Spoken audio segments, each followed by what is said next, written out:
میں سب سے پہلے چاہتا ہوں کہ آپ کو اندازہ ہو جائے کہ یہ جو اٹیک کیا میرے اوپر، یہ جو مجھے مارنے کی یہ جو کوشش کی گئی، اس کی پہلے آپ کو پتا ہو، اس پہ میں مختلف چیزیں سن رہا ہوں کہ وہ فرینڈلی فائر ہے یا پتہ نہیں کیا ہے. تو میں چاہتا ہوں کہ ڈاکٹر فیصل آپ کو اسکرین پہ پہلے بتا دیں کہ یہ چوٹیں 4 گولیاں مجھے لگی ہیں، کدھر لگی، اس کے بعد پھر میں باقی آپ سے بات کروں گا. ڈاکٹر فیصل. السلام علیکم جی. میں اگلے چند لمحات میں آپ کو ایکس رے اور ان کے جو کچھ امیجز ہیں ان کے ذریعے، سی ٹی اسکین کے امیجز کے ذریعے بتانے کی کوشش کروں گا کہ جو خان صاحب کو چوٹیں آئی ہیں ان کی کیا نوعیت ہے اور وہ ایکس رے اور اسکین میں کس طرح سے نظر آ رہی ہیں. آپ کو سب سے پہلے تو آپ کی توجہ اس طرح دلاتا ہوں جس کی یہاں لکھا ہے رائٹ تھائی. یہ ایکس ریز ہیں 2 اور یہ دونوں جو ہیں یہ دائیں ٹانگ کے ہیں. ٹانگ کا جو اوپر والا حصہ ہوتا ہے یہ سائڈ سے ہے جس کو لیٹرل ویو بولتے ہیں، اور یہ سامنے سے ہے. آپ دیکھ سکتے ہیں کہ یہاں 2 1 اور 2 اور یہ وہی 2 آپ کو 1 اور 2 سامنے سے نظر آ رہے ہیں ٹکڑے یا گولیاں جو ہیں. یہ اگر ہم پھر ٹانگ کے نچلے حصے پہ چلیں تو آپ کو 2 علاوہ اس کے ٹکڑے اور گولیاں نظر آ رہی ہیں، ایک یہ اور ایک یہ دوسری والی. اور آپ نوٹ کریں گے کہ یہ جو دوسرا ہے اس نے ٹبیا کو، یہ جو ہڈی ہے ٹانگ کی نچلی جو اس کو ٹبیا بولتے ہیں، اس کے اوپر اس نے یہاں سے ڈیمیج کیا ہے. اور جب آپ سائیڈ ویو دیکھیں تو واضح طور پہ نظر آتا ہے کہ جہاں اس نے فریکچر کاز کیا ہے، یعنی ہڈی کا ٹکڑا اکھیڑا ہے اس سے. پھر یہ جو ہے یہ بائیں سائیڈ ہے، لیفٹ تھائی کی ایکس ریز ہیں. یہاں بھی آپ نوٹ کریں گے کہ یہ چھوٹے چھوٹے کچھ ٹکڑے ہیں جو ایک، بلکہ جو پٹالا یہ جو چھوٹی ہڈی ہوتی ہے سامنے گھٹنے کے اس کے بھی ساتھ ہے. یہ نسبتاً چھوٹے تھے اور انہوں نے شکر ہے بائیں سائڈ کے اوپر کوئی فریکچر کاز نہیں کیا. اچھا، اس کے علاوہ جو ہم آپ کو دکھانا چاہتے ہیں وہ یہ کہ یہ پھر سے دائیں ٹانگ نظر آ رہی ہے اور یہ جو بلٹ ہے یا جو اس کا فریگمنٹ ہے اس کے ساتھ یہ فریکچر ہوا واضح طور کے اوپر نظر آ رہا ہے، یہ دائیں سائڈ. اچھا، اسی طرح میں جو بہت اہم بات ہے آپ کو دکھانا چاہتا ہوں وہ یہ کہ اس اسکین کے اندر یہ جو آپ کو ایک دائیں ٹانگ ہے اور یہ جو لکیر نظر آ رہی ہے یہ یوں چلتی ہوئی یہ والی، یہ دائیں سائڈ کی مین جو آرٹری ہوتی ہے، شریان ہے یہ وہ ہے. اور اس کے آپ دیکھ سکتے ہیں کہ ادھر اور اس کے بالکل قریب دوسری طرف جو بلٹ کے فریگمنٹس ہیں وہ نظر آ رہے ہیں. اس سے واضح ہوتا ہے کہ یہ جو ہماری مین آرٹری گزر رہی ہوتی ہے، شریان گزر رہی ہوتی ہے، اس کے کتنے قریب یہ ٹکڑے موجود ہیں. اس کا یہ جو بڑی شریان ہوتی ہے ٹانگ کی، ظاہر ہے اس نے پوری ٹانگ کو بلڈ سپلائی کرنی ہوتی ہے، اس کے ذریعے بہت سارا خون جاتا ہے اور خدا نہ خواستہ اگر اس شریان کو کوئی انجری ہو یا یہ کٹ جائے تو پھر بہت تیزی سے بلیڈنگ ہوتی ہے. اور آپ کو میں نے دکھایا بڑا واضح طور پہ صاف نظر آ رہا ہے کہ یہ اس شریان، اس آرٹری کے کتنا قریب یہ ٹکڑے موجود تھے. ان کو نکال دیا گیا سرجری کے ذریعے دائیں طرف سے، اور 4 فریگمنٹ یا ٹکڑے جو ہیں ادھر سے نکالے جا چکے ہیں اور وہ جسے کہتے ہیں ہمارے پاس موجود ہیں. اور بائیں طرف سے کوئی ہمیں ٹکڑا نکالنے کی ضرورت اس لیے نہیں پڑی کہ وہ کسی میجر اسٹرکچر کو ٹچ نہیں کر رہے تھے یا خطرہ نہیں ڈال رہے تھے، یا پوٹینشلی خطرہ نہیں ڈال رہے تھے. تو یہ جو 4 فریگمنٹ ہیں ان کی تصاویر بھی آپ کو دکھائی ہیں، اسکینز بھی، اور ان کی جو نوعیت ہے اور ان کا خطرے کی نوعیت ہے وہ بھی آپ کے سامنے میں نے رکھی ہے. بہت شکریہ. جی شکریہ. کون سا کیمرہ جس میں نے اس میں؟ جی اچھا جی، اس کے اوپر تو میں بعد میں آتا ہوں کہ یہ جو اٹیک کیا گیا اس کی میں تفصیل آپ کو بعد میں بتاتا ہوں، کیونکہ مجھے ایک دن جانے سے پہلے پتہ چل گیا تھا کہ یا انہوں نے وزیر آباد اور یا گجرات میں پلان کیا ہوا تھا مجھے مارنے کا، اور تو وہ اس کی میں تفصیل آپ کو بعد میں بتاؤں گا. اس سے پہلے میں صرف اپنی قوم کے سامنے ایونٹس رکھنا چاہتا ہوں جو پچھلے 6 مہینے میں ہوئے. یہ ضرور آپ کو سمجھنا ہے کہ اس قوم سے ہوا کیا ہے. مارچ 6 یا 7 کو مراسلات ہے. ڈونلڈ لو ایک American under secretary of state حکم کرتا ہے پاکستان ایمبیسڈر کو، بلکہ اس کو دھمکی دیتا ہے کہ اگر عمران خان کو نہ ہٹایا تو پاکستان کو مشکلات کا سامنا کرنا پڑے گا، اور اگر ہٹا دیا تو سب کچھ ٹھیک ہو جائے گا. اور اگلے دن اور نو کانفیڈنس موشن عدم اعتماد کی تحریک جمع کروائی جاتی ہے اسمبلی میں، اور دیکھتے دیکھتے سارے ہمارے لوگ، ایک منڈی لگتی ہے سندھ ہاؤس میں، اور لوگ بیٹھنا شروع ہو جاتے ہیں۔ یہ یاد رکھیں کہ گورنمنٹ کبھی ہارتی نہیں ہے نو کانفیڈنس۔ وہ کیوں نہیں ہارتی؟ کیونکہ گورنمنٹ کے پاس گورنمنٹ کے وسائل ہوتے ہیں، ہمارے پاس گورنمنٹ کا پیسہ ہوتا ہے۔ ہم چاہتے ہیں تو منڈی لگی ہوئی تھی نا، وہ 20 کروڑ 25 کروڑ آفر کر رہے تھے، ہم زیادہ پیسے دے دیتے، گورنمنٹ کا پیسہ تھا جو پہلے ہوتا رہا۔ اور یہ جو پیسہ انہوں نے استعمال کیا، یہ بھی چوری کا پیسہ تھا، یہ کوئی ڈکلیئرڈ پیسہ تو نہیں تھا، یہ بلیک کا پیسہ تھا، یا انہوں نے سندھ گورنمنٹ کا پیسہ خرچ کیا تو انہوں نے خرید لیے لوگ۔ ہم نے پرنسپل فیصلہ کیا کہ ہم اس آکشن کے اندر حصہ نہیں لیں گے، کیونکہ اگر ہم گورنمنٹ کا پیسہ استعمال کرتے ہیں تو ہم لوگوں کا پیسہ، عوام کا پیسہ چوری کرتے ہیں، جو عوام کی ان کا حق ہے، گورنمنٹ گر جاتی ہے۔ سارے سمجھتے ہیں کہ جناب اب تحریک انصاف کی قبر کھد گئی ہے، عمران خان ہمیشہ کے لیے گیا اور مٹھائیاں بٹے گی، لیکن پاکستانی قوم وہ کرتی ہے جو اس نے کبھی پہلے کیا ہی نہیں۔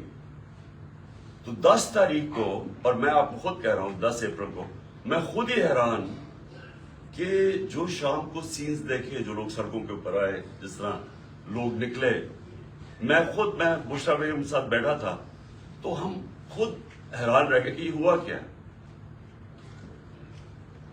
ہوا یہ کہ یہاں 90 کی دہائی میں 2 حکومتیں کرپشن میں نکالی گئی۔ جب وہ کرپشن میں جاتی تھی اور اسٹیبلشمنٹ نکالتی تھی، لوگ مٹھائی بانٹتے تھے۔ پھر جنرل مشرف آ گیا، 2 دفعہ کرپشن میں ان گورنمنٹس کو نہ کہ وہ خود اس نے مارشل لاء لگا دیا، لوگوں نے مٹھائیاں بانٹی، لوگ ان کی کرپشن سے تنگ تھے، ان 2 جماعتوں کی۔ اس کے بعد جنرل مشرف نے ان کو این آر او دے دیا، وہ واپس آ گئے۔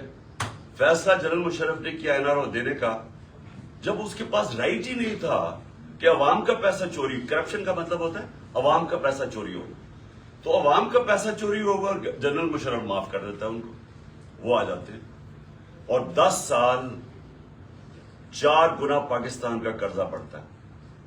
کرپشن کیسز انہی دوروں میں ان کے بنتے ہیں۔ یہ جو اب این آر او لے رہے ہیں 2، یہ 95% کرپشن کیسز اس 10 سال کے بنے ہوئے تھے۔ 4 گنا پاکستان کا قرضہ بڑھ جاتا ہے۔ مجھے لوگ ووٹ دیتے ہیں اس لیے کہ لوگ ان سے تنگ تھے، اور اس کے بعد وہی اسٹیبلشمنٹ فیصلہ کرتی ہے کہ اب چینج کی وقت آ گیا، اور وہ ان کو واپس لے آتی ہے، اور یہی کانسپریسی ہوتی ہے باہر، ایک بیرونی کانسپریسی اندر، اور یہ فیصلہ ہو جاتا ہے۔ کہتے جی ہم نیوٹرل ہو گئے ہیں۔ نیوٹرل کا کوئی بھی مطلب لے لیں، مطلب تو یہ ہے کہ انہوں نے پتا تھا کہ سازش ہو رہی ہے، راستہ نہیں روکا، یہ آ جاتے ہیں۔ اب ہوتا کیا ہے، اسٹیبلشمنٹ کو اس ملک میں عادت پڑ گئی تھی کہ جدھر وہ لوگوں کو دھکیلیں گے لوگ ادھر چلے جائیں گے، جب وہ چینجز لے کے آتے ہیں مٹھائیاں بڑھتی ہیں۔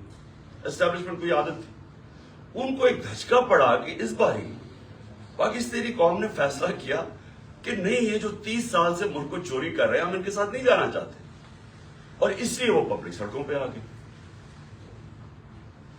میرے عوام سے میں اٹھا ہوں، میں نے تو کوئی بڑی کسی ملٹری اسٹیبلشمنٹ کے اندر میری پارٹی تو نہیں بنی تھی، جس طرح نواز شریف بنا تھا یا جس طرح ذوالفقار علی بھٹو بنا تھا۔ میں تو 22 سال سٹرگل کر کے عوام سے اوپر آیا تھا، تو میں نے تو عوام میں واپس جانا تھا، اور عوام نے جس طرح میں اب کیا کہوں، میری پذیرائی کی، جس طرح انہوں نے میری حوصلہ افزائی کی، میں تو خود ہی اس پہ بھی حیران رہ گیا۔ گرمی کی انتہا، یعنی اس باری اپریل اور مئی دنیا میں کہتے ہیں کہ پاکستان سب سے گرم ملک تھا، اتنی گرمی تھی، اور ایک سے ایک بڑا جلسہ پبلک نے آنا شروع ہو گیا۔ ہم نے لانگ مارچ اناؤنس کی 25 مئی کو۔ جب ہم نے لانگ مارچ اناؤنس کی تو انہوں نے 3 لانگ مارچز ہمارے خلاف کی۔ ہم نے سمجھا کہ آئین اور قانون ہمیں اجازت دیتا ہے، ہم نے ان کو کہیں روکا نہیں تھا، ہم نے ان کو اجازت دے دی، تو یہ بھی میں آنے دیں گے۔ انہوں نے جو تشدد کیا، جو لوگوں کے گھروں میں 2 دن پہلے راتوں کے 3 بجے جا کے انہوں نے جس طرح کا تشدد کیا، نہ چادر نہ چار دیواری، لوگوں کو اٹھا کے لوگوں کو جیلوں میں ڈالا، کس وجہ سے؟ اس کے بعد انہوں نے جب وہ پروگرام میں احتجاج ہوا وہاں اسلام آباد میں، ان کے اوپر شیلنگ، فیملیز لکھی ہوئی ان کے اوپر انہوں نے شیلنگ کی، اور ہم حیران کہ کیا ان کے لیے جائز ہے لانگ مارچ اور ہمارے لیے نہیں ہے؟ اوپر سے پہلے آپ بیرونی سازش کے تحت آئے، پھر سارے چوروں کو اوپر بٹھا دیں، ہم احتجاج کریں تو ہمیں بھیڑ بکریوں کی طرح ڈنڈے مارے۔ اس کے بعد انہوں نے سمجھا کہ پارٹی بالکل ہی ختم ہو جائے گی، ممی ڈیڈی پارٹی ہے، یہاں تو عورتیں بچے آتے ہیں، تو انہوں نے سمجھا کہ ختم ہو جائے گی، اور یہ سمجھے نہیں پاکستانی قوم، کیونکہ بند کمروں میں جب فیصلے ہوتے ہیں آپ کو نہیں پتا کہ گراؤنڈ کے اوپر کیا ہو رہا ہوتا ہے۔ جو انفارمیشن یہ لیتے ہیں، اگر ان کی انفارمیشن یہ کریکٹ ہوتی تو اس ملک میں اتنے زیادہ حادثے نہ ہوئے ہوتے۔ انفارمیشن کدھر سے آتی ہے؟ گراؤنڈ کا سچویشن نہیں پتا۔ جب دیکھ رہے ہیں کہ پبلک نکلی ہوئی ہے اور انہوں نے ریجیکٹ کر دیا ان کو، قوم نظر آ رہا ہے کہ امپورٹنٹ گورنمنٹ کو ریجیکٹ کر رہی ہے، بجائے وہ سائنس دیکھنے کے، جس طرح بھیڑ بکریوں کو مار کے سیدھے نہیں کرتے، وہ شروع ہو گیا کرنا۔ بائی الیکشن آیا 17 جولائی کو، 17 جولائی کے بائی الیکشن میں ساری گورنمنٹ کی مشینری استعمال ہوئی، الیکشن کمیشن نے ہر قسم کی دھاندلی کی ان کے لیے۔ ای وی ایم مشین اس نے اس لیے نہیں آنے دی کیونکہ ان دونوں پارٹیز نے جعلی ووٹس رجسٹر کروائی ہوئی ہیں ہر حلقے میں، نہیں تو کامن سینس ہے کہ ساری ٹیکنالوجی کا استعمال کریں۔ جو 2015 کے اندر جو جوڈیشل کمیشن بیٹھی تھی دھاندلی پہ، اس میں ایک چیز واضح ہوگی کہ اگر آپ ای وی ایم مشینز لے آئیں تو 90% دھاندلی ختم ہو جاتی ہے۔ انہوں نے جان کے نہیں آنے دی، اس الیکشن کمیشن نے روکا، ان دونوں پارٹیز انہوں نے مخالفت کی، پر ہینڈلرز نے مخالفت کی، کیونکہ مینپولیٹ نہیں ہو سکتے الیکشن، اس کے بعد بٹن دباؤ تو رزلٹ آ جاتا۔ ہم حیران، ہم چاہ رہے فری اینڈ فیئر الیکشن، پہلی دفعہ گورنمنٹ نے کوشش کی اور انہوں نے اپوز کیا، اس کے باوجود پی ٹی آئی سویپ کر جاتی ہے، تحریک انصاف جیت جاتی ہے، سارے دنگ رہ جاتے ہیں۔ پھر بھی سائنس نہیں پڑھے کہ قوم کدھر کھڑی ہے۔ اس کے بعد مزید اور پریشر، دھمکیاں، اور اس کے بعد کیا ہوتا ہے کہ ایک چینج ہوتا ہے، ایک ہینڈلر آ جاتا ہے Islamabad, Faisal, general Faisal, major general Faisal, وہ کہہ کے آتا ہے کہ میں اب تمہیں بتاؤں گا کہ میں کیسے ان کو سیدھا کرتا ہوں، اور سختیاں شروع ہو جاتی ہیں۔ جو تحریک انصاف کے لیے میڈیا کور کر رہے ہیں ان کے لیے سختیاں، جو جرنلسٹ تحریک انصاف کو فیور کر رہے ہیں ان کے اوپر سختیاں۔ ہمارے ممبرز کو اپروچ کیا جا رہا ہوتا ہے کہ آپ ہمارے ایم پیز کو، یہ ذرا سن، ایم پیز کو ڈرایا دھمکایا جا رہا ہے کہ اس کو چھوڑو عمران خان۔ کیا ڈرایا دھمکایا جا رہا ہے کہ ہمارے پاس وہاں کرپشن کیسز ہیں، اگر وہ نہیں مل رہا ہے تو ہمارے پاس ویڈیوز ہیں، آپ کی گندی ویڈیوز ہیں، وہ ہم بلیک میل کرنے کے لیے۔ یہ تماشا ہو رہا پاکستان میں کہ ہماری اپنی ایجنسیز اپنی ڈیموکریٹک پروسیس کو چلنے نہیں دے رہی اور یہ استعمال کر رہے ہیں، بجائے ریئلائز کریں کہ آپ نے غلطی کر دی ہے۔ لوگ چور نہیں ایکسپٹ کر رہے ہیں، اس کے باوجود ایک غلطی کو دہراتے جا رہے ہیں اور فورس کرتے جا رہے ہیں، لوگوں دھمکیاں آنی شروع ہو گئی۔ مجھے تب پتا چلا کہ میرے اوپر ایک انہوں نے پلان بنایا، کیونکہ آپ اچھا پھر الیکشن کمیشن کو استعمال کیا جا رہا ہے کسی طرح عمران خان کو ڈسکوالیفائی کرو۔ فورن فنڈنگ کیس، پتا چلا وہ فورن فنڈنگ ہی نہیں ہے، اس کو ہمیں لٹکایا کہ فورن فنڈنگ میں پارٹی جائے گی، پتا چلا وہ پروہیبٹیو فنڈنگ ہے، اس کے اندر پارٹی ڈسکوالیفائی نہیں ہو سکتی۔ ادھر سے چینج کر کے توشہ خانہ آ گئے، توشہ خانہ کا سارا ریکارڈ توشہ خانہ کے اندر پڑا ہے، جو چیز بھی ہے وہ اس کے اندر پڑی ہے، اس میں کوئی گنجائش ہی نہیں ہے چوری کی، اگر آپ ہے تو وہ ایک دم پکڑے جاتی ہے۔ توشہ خانہ کیس چلا گیا، اس پہ جی آپ توشہ خانہ میں ڈسکوالیفائی کر دیتا ہے، وہ وکیل جا کے اس سے پوچھ رہا ہے کہ کس بیسس پہ، ایک الیکشن کمیشن ڈسکوالیفائی کر دیا.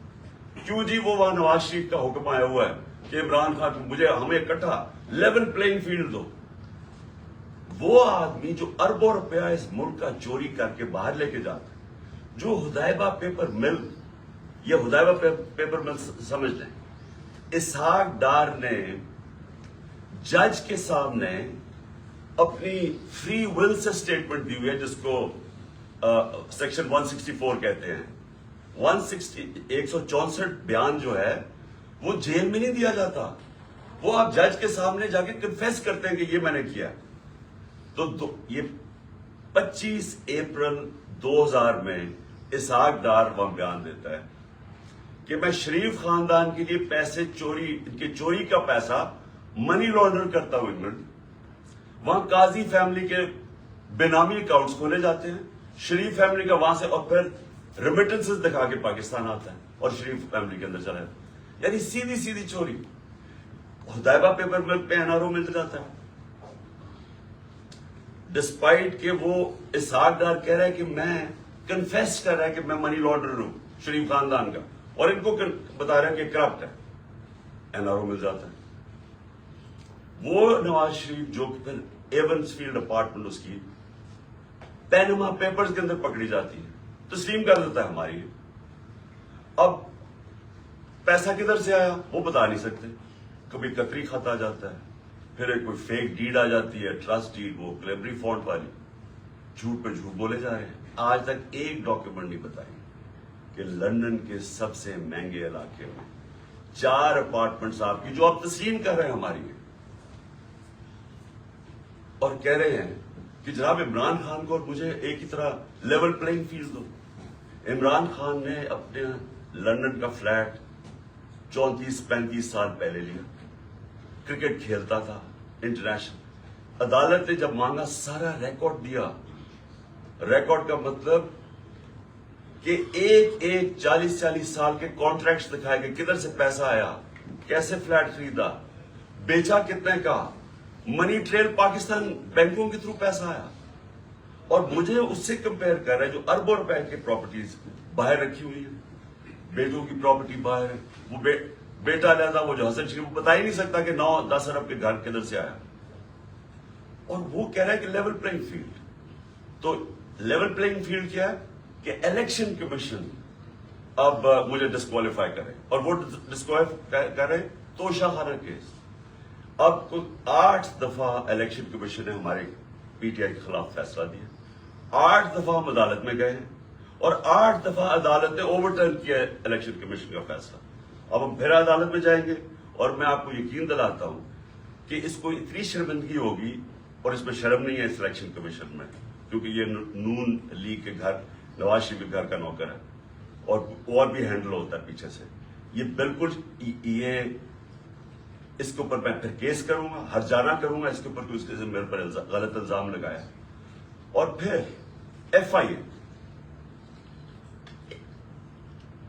FIA کیسز کر رہی ہے. ایک پولیٹیکل پارٹی جس نے لیگل فنڈ ریزنگ کی ہے پاکستان میں، وہ تحریک انصاف ہے. 40,000 کا ہمارا ڈیٹا بیس ہے. کسی پارٹی کے پاس ہے ہی نہیں، ان کے پاس کوئی ڈیٹا بیس ہی نہیں ہے. اچھا، وہ ان سے پوچھ ہی نہیں رہا کہ کدھر سے آپ نے پیسے اکٹھے کیے. جس پارٹی نے پیسے اکٹھے کیے ان سے پوچھ رہا ہے. اچھا، وہ جواب بھی دے رہے ہیں. اب وہ کیا کر رہے ہیں کہ جنہوں نے 10 سال پہلے پیسے دیے تھے PTI کو، ان کو FIA کانٹیکٹ کر کے ان کو ہراس کر رہی ہے، تاکہ PTI کے جو ڈونرز ہیں وہ بھاگ جائیں PTI سے، کہ پیسہ نہ اکٹھا کر سکے PTI. وہ پارٹی جو پبلک سے پیسہ جو ساری دنیا میں ہوتا ہے، اس پارٹی کو بند کرنے کی کوشش کر رہے ہیں. وہ جو 2 پارٹیز بتا ہی نہیں سکتی کہ پیسہ کدھر سے اکٹھا کرتے ہیں. اور اس کا ورڈ ہے کرونی کیپٹلزم.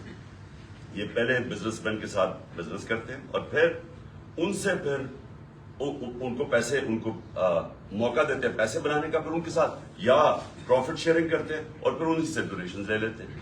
ان کے پاس تو ڈونر بیس کوئی نہیں ہے. ہم کیوں فیصلے کر سکتے ہیں پبلک کے لیے؟ ہم کیوں بڑے بڑے مافیاز کے خلاف کھڑے ہوئے، جس طرح شوگر مافیا؟ کیونکہ ہمارے پاس پبلک کا ڈونر بیس ہے. ہم پبلک سے پیسے اکٹھے کرتے ہیں، اس لیے ہم پبلک کے انٹرسٹ کے لیے کھڑے ہو سکتے ہیں.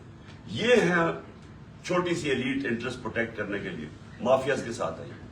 تو FIA ہمارا نقصان پہنچا رہی ہے ہمیں کہ ہمارے کیسز تاکہ ہمارے ڈونرز بھاگ جائیں. اس کے علاوہ انہوں نے صحافیوں سے کیا کیا؟ جب سے یہ آئے ہیں جنرل فیصل میجر جنرل، جو صحافیوں سے کیا ہے یہ پاکستان. مشرف کے مارشل لاء مجھے یاد ہے، مجھے اس نے جیل میں ڈالا، لیکن مشرف کا مارشل لاء لبرل تھا. اس کے مقابلے میں جو آج کل ہو رہا ہے، جو صحافیوں سے ہو رہا ہے، جو عمران ریاض اس کو پکڑ کے جیل میں ریاض امیر اس کو مار پٹوائی، ذلیل کروایا، سمیع ابراہیم سینئر ریسپیکٹڈ لوگ، اس کو غلام حسین چودھری تقریباً 80 سال کا، اس کو پکڑ کے جیل میں ڈال دیا. اور جو ارشد شریف سے کیا، یعنی یہ قوم کبھی معاف ہی نہیں کرے گی ان لوگوں کو جنہوں نے ارشد شریف میری نظر میں پاکستان کا نمبر 1 انویسٹیگیٹو جرنلسٹ تھا اور نمبر 1 کریڈیبلٹی تھی. سب کو پتا تھا کہ یہ بکتا نہیں، سب کو پتا تھا اس کا خوف کسی سے نہیں. اس سے جو کیا ہے ملک سے باہر مجھے پتا ہے اس کے پیچھے کون پڑا ہوا تھا. ارشد شریف کے گھر والوں کو پتا ہے کہ کون پڑا ہوا تھا اس کے پیچھے، صحافیوں کو پتا ہے کہ کون اس کے پیچھے پڑا ہوا تھا کہ کیوں اس کو ملک چھوڑ کے جانا پڑا، اور پھر کیوں دبئی سے آگے جانا پڑا اس کو. سب کو پتا ہے کہ کون پیچھے پڑا ہوا تھا اس کے. اور جو اس کی شہادت ہوئی، یہ اس ملک کی تاریخ کا میں سمجھتا ہوں افسوسناک موڑ ہے کہ جتنی صحافت اوپر چلی جاتی ہے معاشرے کو لفٹ کر دیتی ہے، معاشرے کے ویلیوز لفٹ کر دیتی ہے، معاشرے کو امر بالمعروف پہ لگا دیتی ہے. یہ صحافیوں کا کام ہوتا ہے موریلٹی معاشرے کی ریز کرے. اور جدھر کون آج کل فیورٹس بنے ہوئے، لفافے، جو ضمیر بیچنے والے صحافی جن کی کریڈیبلٹی کوئی نہیں ہے. آپ صرف یہ دیکھ لیں کہ کن لوگوں کی آج ویورشپ اوپر ہے اور کن کی نیچے ہے، آپ کو پتا چل جائے گا عوام کدھر کھڑی. عوام بیوقوف نہیں ہے.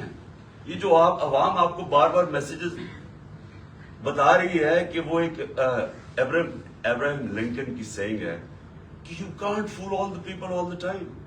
تھوڑا وقت سب کو پاگل بنا سکتے، سارا وقت کبھی کوئی انسان نہیں، معاشرہ پاگل نہیں بن سکتا.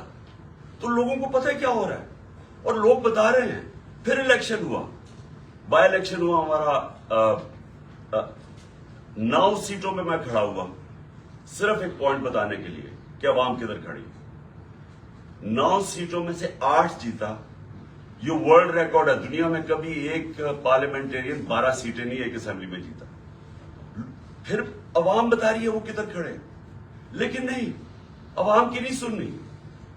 کسی طرح عمران خان کو ڈسکوالیفائی کرو، کسی طرح اس کے اوپر کیسز بناؤ، کسی طرح اس کو گندا کرو، اس کے اوپر مڈ سلنگنگ کرواؤ، اس کو ثابت کرو کہ جناب یہ بھی باقیوں کی طرح ہے، اور یہ ثابت کرو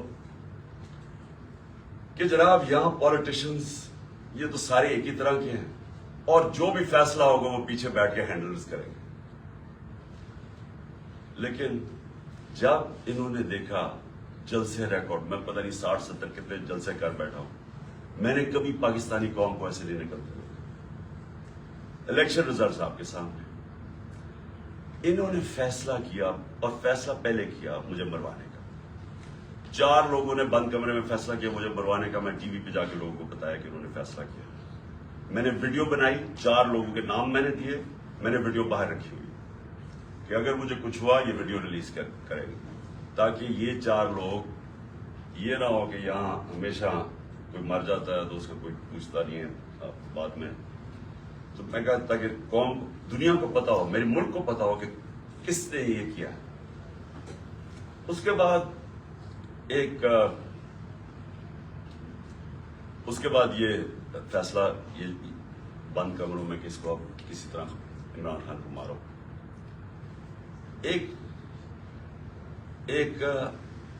اچھا، اور مجھے خبریں کدھر سے آتی ہیں اب میں یہ بھی آپ کو بتا دوں کہ مجھے کیسے پتا چلتا ہے. ایک تو میں گورنمنٹ میں 3.5 سال رہا، میری ریلیشن شپس ہیں اداروں کے اندر، لوگوں کو میں جانتا ہوں. ایجنسیز کے اندر لوگوں کو میں جانتا ہوں.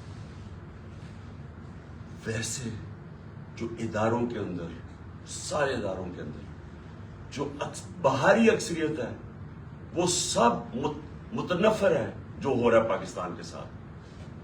جو انہوں نے 6 مہینے میں کیا ملک کے ساتھ، جو مہنگائی کے اندر لوگوں کے حالات ہیں، معیشت نیچے جا رہی ہے، انڈسٹری نیچے جا رہی ہے، ایکسپورٹس نیچے جا رہی ہے، ٹیکس کلیکشن نیچے جا رہا ہے، ریمیٹنسز نیچے جا رہی ہے.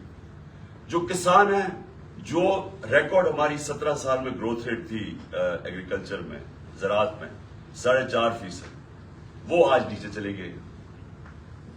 تو لوگ ان سے تنگ ہیں اور لوگ مجھے بتاتے ہیں کہ یہ کیا سازشیں چل رہی ہیں. تو دوسری انہوں نے سازش کیا کی؟ انہوں نے، اور اس کے اوپر اب میں آنے لگا ہوں، یہ جو ہوا، یہ جو مجھے یہ گولیاں لگی، سازش کیا تھی؟ انہوں نے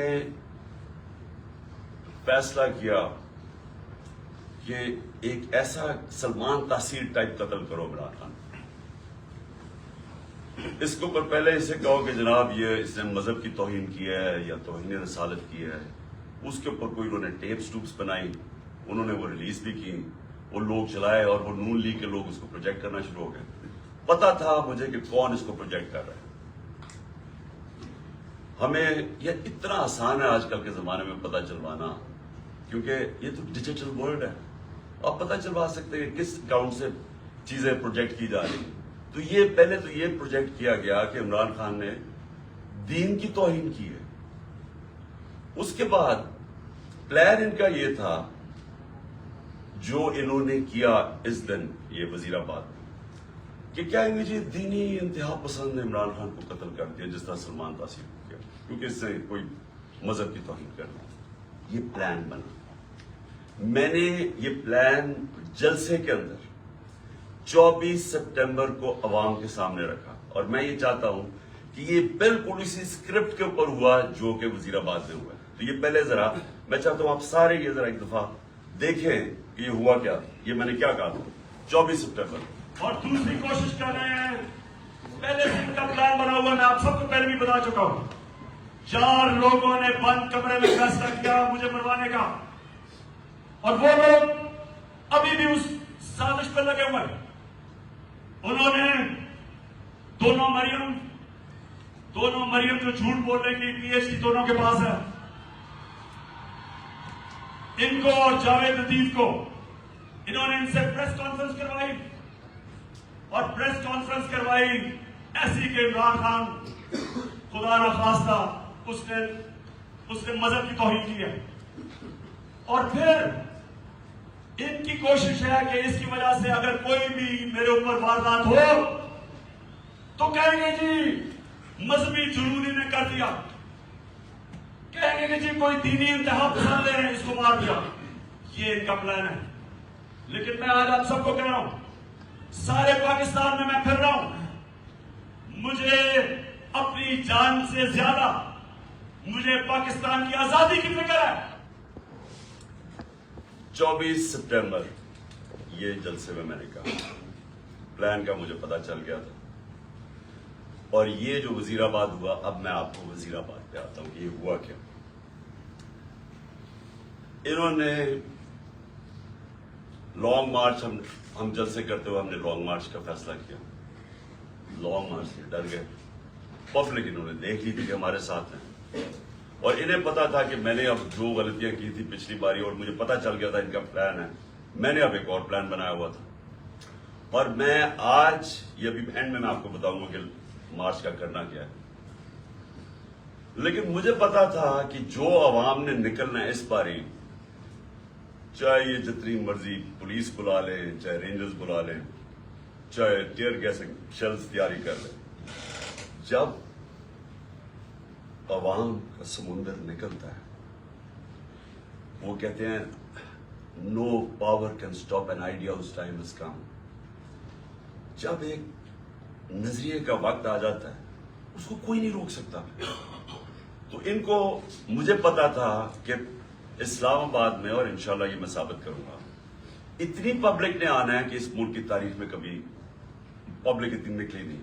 اور وہ یہ بھی خوفزدہ تھے، ہیں بڑے بزرگ، آپ کو پتا ہے کرپٹ لوگ, دو قسم کے لوگ بڑے بزدل ہوتے ہیں, ایک ظالم اور ایک کرپٹ. یہ ہمیشہ بزدل ہوتے ہیں.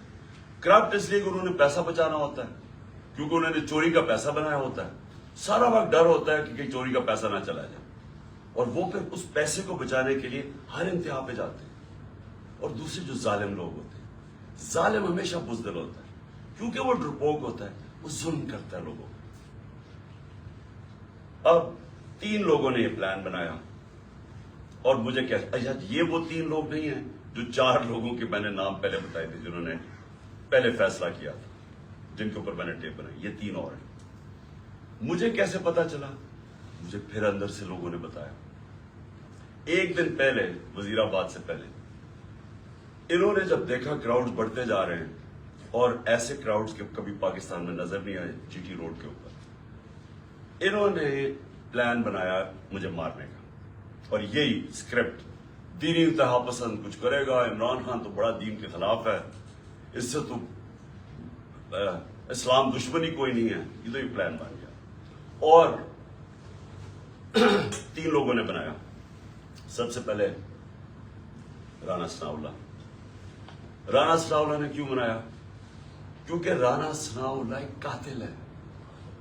رانا ثناءاللہ اور شہباز شریف نے جب ماڈل ٹاؤن میں وہ 12 لوگوں کو قتل کیا تھا اور 70 لوگوں کو گولیاں لگی تھی, سب کے سامنے نہتے لوگوں کے اوپر گولیاں چلائی تھی ماڈل ٹاؤن. وہ کیوں چلائی تھی؟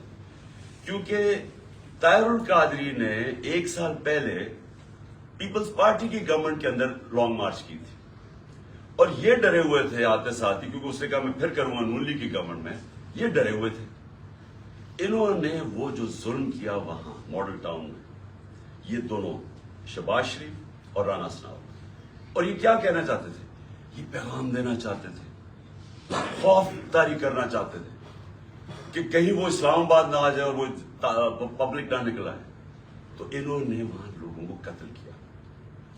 یہ رانا ثناءاللہ, اس نے یاد رکھے لانگ مارچ سے بچنے کے لیے لوگ قتل کروائے تھے ماڈل ٹاؤن کے. اسی رانا ثناءاللہ کے اوپر عابد شیر علی, ان کے منسٹر کے باپ نے, کا 18 قتل کیے اس نے. قبضہ گروپ اور ہر قسم کی یہ 2 نمبر کام کرتا ہے فیصلہ آباد میں, سب فیصلہ آباد جانتا ہے اس میں. تو ان کے اس کے لیے کوئی جان, انسانی جان کی اہمیت نہیں ہے. ان کے لیے صرف اپنے مقصد اور پیسہ اور چوری. دوسری طرف شہباز شریف کے اوپر ہیومن رائٹس واچ کی رپورٹ ہے, یا ایمنسٹی انٹرنیشنل کی رپورٹ ہے. 1990 یعنی 1997 میں جب چیف منسٹر تھا, اور 99 تک جب چیف منسٹر آیا, اس نے کوئی 900 قتل کروائے تھے پولیس مقابلے میں. عابد باکسر نے ٹی وی کے اوپر آ کے اسٹیٹمنٹ دی تھی کہ یہ کیسے لوگوں کو مرواتا تھا پولیس مقابلے میں. یہی شہباز شریف جب اس کا ایف آئی اے میں 16 ارب کا جو کیس تھا اور 8 ارب کا اس میں نیب میں, تو جو 16 ارب کے کیس تھے, جو نوکروں کے ملازموں کے نام میں رمضان شوگر مل کے انہوں نے پیسہ لیا اور پھر اپنے خاندان میں بانٹا, انہوں نے 5 ملازموں کو وہ مرے ہارٹ اٹیک سے. 2 آتے ساتھ ہی 2 مہینے میں 5 گواہ مرے. اور جو چھٹا ڈاکٹر رضوان تھا جو انویسٹیگیٹ کر رہا تھا ان کی ایف آئی اے کی, جس نے انویسٹیگیٹ کیا تھا یہ ان کا جو فیک اکاؤنٹس اور یہ جو نوکروں کے نام پیسہ لیا تھا, وہ بھی ہارٹ اٹیک سے مرتا ہے. یہاں ڈاکٹر بیٹھے ہوئے آپ کو بتائیں گے کہ ایک طریقہ ہوتا ہے انڈیوس ہارٹ اٹیک کا, پتہ بھی نہیں کسی کو چلتا کیا ہو. تو کبھی کسی نے انویسٹیگیٹ نہیں کیا کہ آتے ساتھ یہ لوگ ایک دم 2 مہینے میں 6 لوگ ہارٹ اٹیک کیسے مر گئے.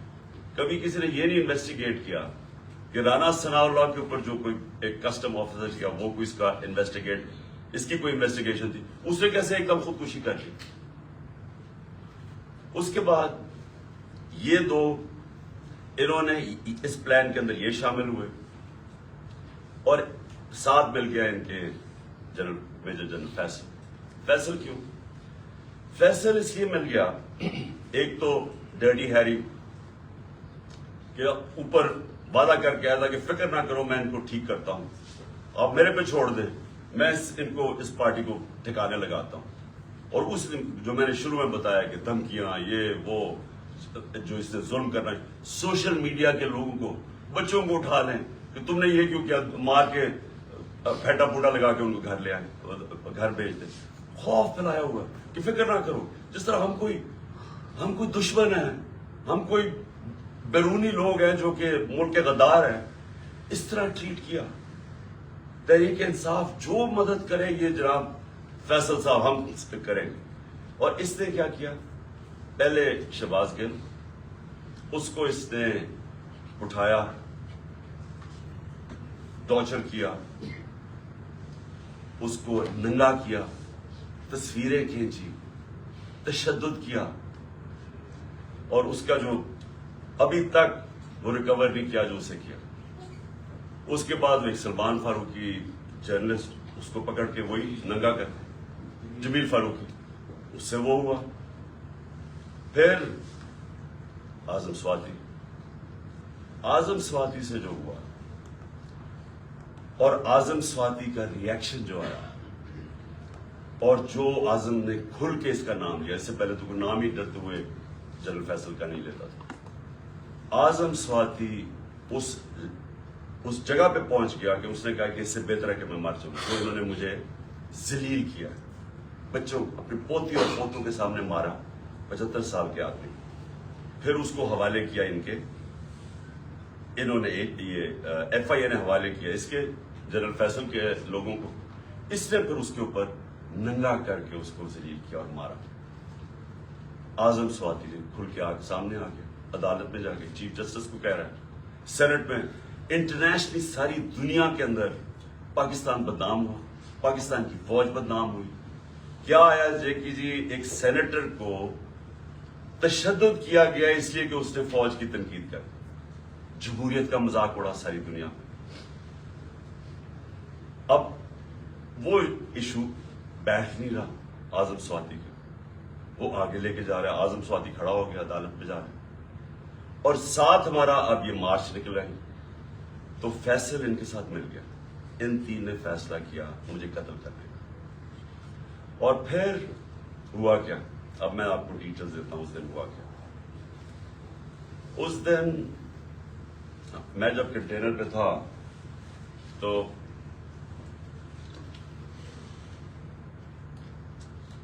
ایک دم گولیوں کا ایک برسٹ آتا ہے, میری ٹانگ پہ گولیاں لگتی ہیں, میں گر جاتا ہوں. اور جب میں گر رہا ہوتا ہوں تو دوسرا برسٹ آتا ہے. یہ ایک برسٹ ادھر سے آتا ہے اور دوسرا برسٹ آگے سے آتا ہے. 2 آدمی تھے, اور جب میں گر رہا ہوتا ہوں تو میرے اوپر سے گولیاں جاتی ہیں. یعنی کہ اگر یہ سنکرونائز کر دیتے, میرے خیال میں ان کا اس میں نے بچنا ہی نہیں تھا. اگر یہ دونوں جو میرے انہوں نے اکٹھے اگر مارنا تھا تو اس نے ادھر سے مارنا تھا, تو یہ تو جدھر سے اس نے مارنا تھا, جس نے بچنا ہی نہیں تھا, کیونکہ سامنے سے مارنا تھا, وہ سائڈ سے مارا تھا. تو جب میں گر رہا تھا تو اوپر سے گولیاں گئی, اور پھر بھی کیونکہ میں گر گیا تھا, میرے خیال میں اس نے سوچا ہوگا, اوپر جو بیٹھا ہوا تھا اس نے سوچا کہ اب یہ مر گیا, اور وہ وہاں سے چلا گیا. اب جو چیز سمجھنے کی ہے وہ یہ کہ ایک تو پکڑا گیا جنونی, اس کو کہا جی یہ تو بڑا کوئی دینی جنونی, کوئی انتہا پسند ہے. یہ انتہا پسند نہیں ہے, اس کے پیچھے پورا پلان تھا. یہ پلان پورا ہم اب انکور کریں گے, اور میں آپ کو بتاؤں اس کے ساتھ اور لوگ ملوث ہیں, اور یہ پلان اب کا نہیں پہلے کا بنا ہوا ہے. اور وہ جو اصل لوگ ہیں جنہوں نے وہاں سے گولیاں چلائی تھی, جنہوں نے اصل میں اس کا پھر بھی میں بچ جاتا, انہوں نے مارنا تھا, اور یہ آدمی اور ہمیں نقصان پہنچاتا. 2 ہیرو نہ نکل آتے, ایک تو شہید معظم, میں اس کو آج سلام پیش کرتا ہوں, 2 بچوں کے ساتھ گیا ہوا, وہ میری, اور دوسرا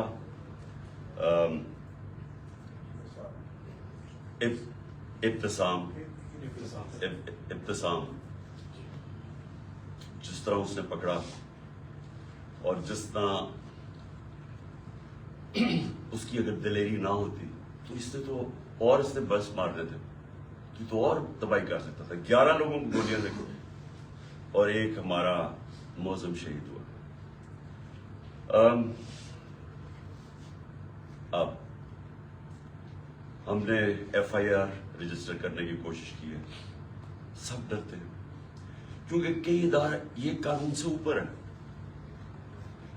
میں آج جنرل باجوہ سے سوال پوچھتا ہوں کہ کیا فوج کا وقار اوپر جائے گا یا نیچے جائے گا اگر جو آپ کی فوج پہ کالی بھیڑیں غلط کام کر رہی ہیں, ظلم کر رہی ہیں, انسانوں پہ تشدد کر رہی ہیں, اگر آپ ان کے اوپر ایکشن لیں گے تو فوج کا وقار اوپر جائے گا, لوگ عزت کریں گے فوج کی.